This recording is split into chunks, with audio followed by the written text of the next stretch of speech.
안녕하세요. 지메입니다. 오늘 내용을 하기 전에 저번 주에 올렸던 동영상이 하나 있는데 조회수 얼마 안 된 상태에서 삭제를 했습니다. 가끔 정말 가끔 이런 실수를 하기도 하는데요. 내용을 뭐 알다 모른다 이걸 떠나서 저도 놓치는 부분이 있게 됩니다. 하나씩. 그래서 댓글로서 이 놓친 부분에 대해서 알려주신 점 닉네임 김웅님 너무 감사드립니다. 알려주셔서 너무 감사드리고요. 그래서 어쩔 수 없이 잘못된 글이었고 잘못된 동영상이 있음으로 인해서 물론 뭐 분석하는 데 있어서 크게 영향을 미치는 건 아니었지만 그래도 틀린 부분은 틀린 부분이니까 동영상은 삭제하였습니다. 앞으로도 제가 잘못된 내용이 있으면 꼭 좀 지적 좀 부탁드립니다. 저도 뭐 완벽한 사람이 아니다 보니까 꼭 실수를 하게 되니까요. 네, 앞으로도 다시 한 번 더 내용을 보면서 실수하지 않도록 노력하도록 하겠습니다.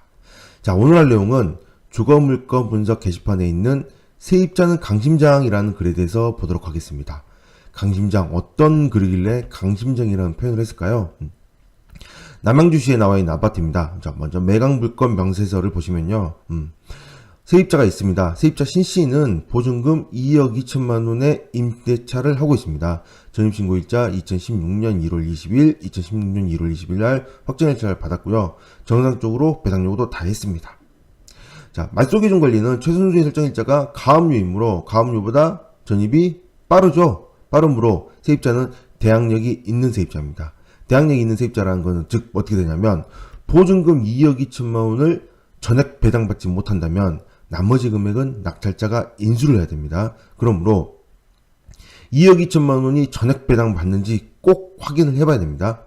좀 몇 가지 사항들을 봐야 되는데 전액 배당받는지 가장 먼저 확인해야 되는 사항들은 당연히 1순위로 배당받는지 확인해봐야겠죠. 여기 때 확정일자죠. 확정일자도 전입신고처럼 이렇게 빠름으로 인해서 전액 배당받는지 확인해봐야 되고요. 그 다음에 혹시나 후순위 이 세입자가 들어오고 난 이후에 혹시 압류가 들어왔는지 살펴봐야 됩니다. 압류 중에서도 좀 커다란 압류가 있죠. 특히 뭐 세무서 압류 같은 경우는 금액이 클 수가 있습니다. 또는 부가가치세라든가요. 그런 압류의 금액이 큰 금액이 있다면 혹시나 법정 기일이 빠름으로 인해서 세입자의 배당보다 먼저 배당을 받아가 버리면 세입자가 배당을 받지 못하는 상황이 생기기도 합니다. 그러면 낙찰자가 보증금을 인수해야 됩니다. 그러므로 이런 부분도 살펴봐야 됩니다. 어쨌든 가장 중요한 거는 세입자가 2억 2천만 원을 배당을 다 받는지가 제일 중요하겠죠. 물론 세입자가 배당을 받는다면 뭐 상관없는데 배당받지 못하는 상황들이 과연 얼마나 나올까요? 입찰자 입장에서는 당연히 이 금액을 다 배당을 받을 수 있게 입찰을 해야지 배당을 받지 못하게 입찰한다면 좀 오히려 좀 당황하는 상황이 생길 수 있습니다. 어떤 뜻이냐면요. 2억 2천만 원이 만약 예를 들어 전액 배당이라고 합시다. 그럼 문제가 안 됩니다. 왜?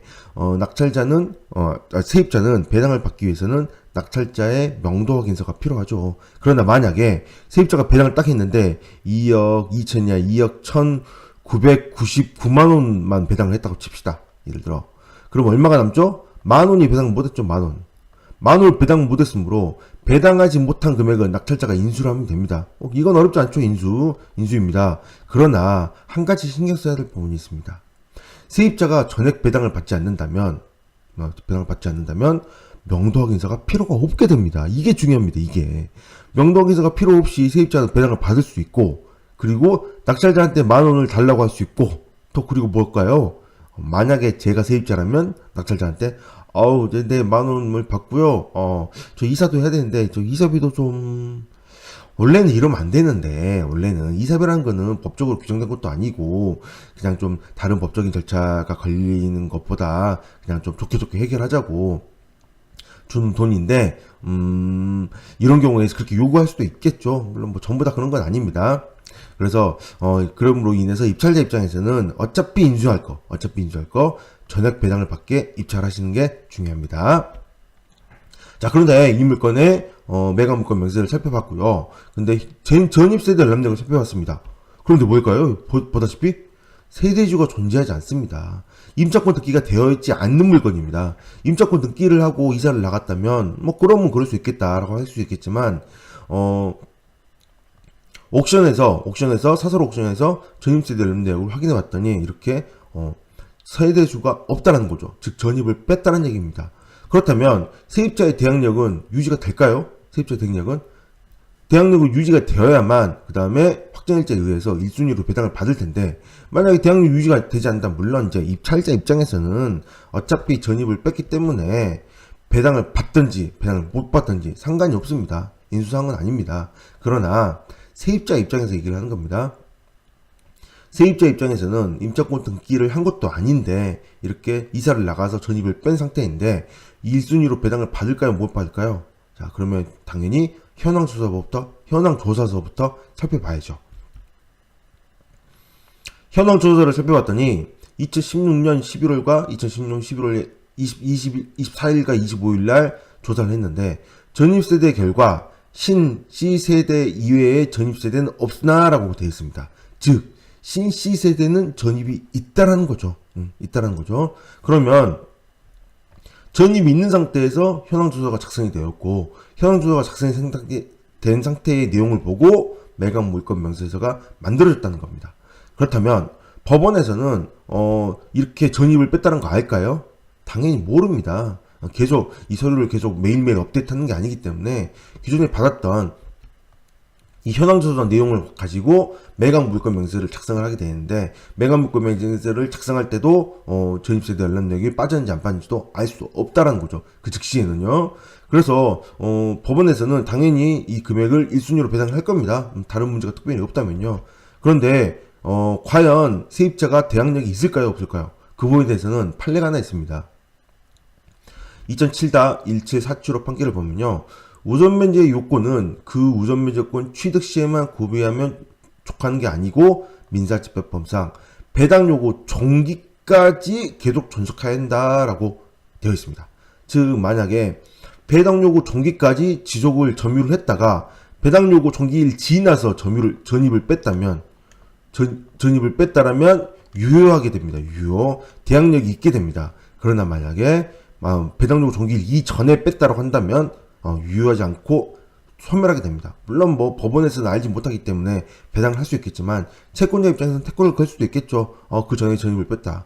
물론 이 전입을 뺐다 안 뺐다를 뭐 알기는 쉽지 않습니다. 이거 어떻게 합니까? 이거 내가 그 초본을 띄워볼 수 있는 것도 아니고요. 그래서 이런 배당 요구 종기라는 기준점이 아주 중요하게 됩니다. 좀 정리를 해보면 이렇습니다. 자, 현황조사 당시에는 2016년 11월 25일은 전입이 되어 있었고요. 그 다음에 배당 요구 종기일 2017년 2월 6일 당시에는 뺐는지 안 했는지 알 수가 없습니다. 그 다음에 전입세대 열람내역, 즉 사설 옥션에서 전입세대 열람내역을 뺐을 때 3월 3일에는 전입이 빠져 있습니다. 반드시 이거 봐야죠. 이거 봐야 됩니다. 3월 3일. 그러므로 만약에 이 배당 요구 종기일 전에 뺐는지 후에 뺐는지에 따라서 배당이 달라질 수가 있다는 거죠. 물론 뭐 알았을 때 얘기입니다. 이처럼 물론 이 물건의 경우에는 낙찰자 입장에서는 이렇게 되나 저렇게 되나 상관이 없습니다. 만약에 이 물건이 대항력이 있는 세입자가 인수하는 상황이었다 한다면 낙찰자 입장에서는 눈에 불을 켜고 알아내야 되겠죠. 불을 켜고 알아내서 만약에 배당 요구 종기일 이전에만 뺐다면 인수사항이 아니게 되고, 배당 요구 종기일 이후에 뺐다면 뭐 어차피 인수사항이 되니까 문제가 안 되고요. 뭐 그래서 이런 물건에 있어서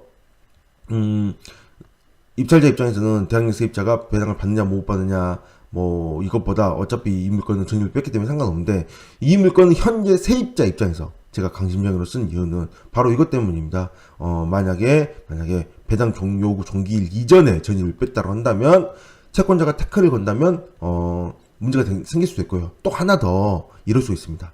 만약에 배당 요구 종기일 이후에 뺐다고 합시다. 만약에 2월 8일 날 배당 요구 종기일 이후에 뺐습니다. 그러면 대항력 유지가 됐죠. 유지가 됐으므로 세입자는 전액 배당을 받을 겁니다.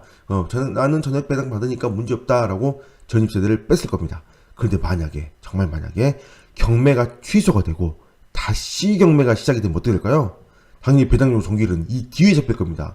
뭐 3월 또는 5월 이렇게 잡혀버릴 겁니다. 이렇게 잡혀버리면 배당 요구 종기일 이전에 전입을 빼게 돼버리는 이런 어이없는 상황이 돼버리는 거죠. 그러면 세입자의 보증금은 전부 물론 전부 날리겠냐마는 어쨌든 대항력은 상실하게 되고 문제가 상당히 커질 수가 있다는 겁니다. 그러므로 세입자 입장에서는 아무래도 이제 뭐 법적인 걸로 따진다면 방금 판례처럼 배당 요구 종기일 이전까지만 유지하면 된다라고 되어 있지만 저는 항상 이렇게 얘기합니다. 돈 받을 때까지 전입을 빼지 말아야 된다고요. 그렇게 얘기할 수밖에 없게 됐죠. 이렇게 만약에 취하가 된 경우가 경매에서 취하가 되고 다시 시작되는 경우가 종종 있으니까 생각보다 그러므로 저는 이 물건에 살고 있던 세입자는 정말 이렇게 강심장이지 않을까 싶습니다. 저라면 진짜 심장 떨려서 잠못 못 잘 정도인데 2.2억이 작은 돈도 아니니까요. 네.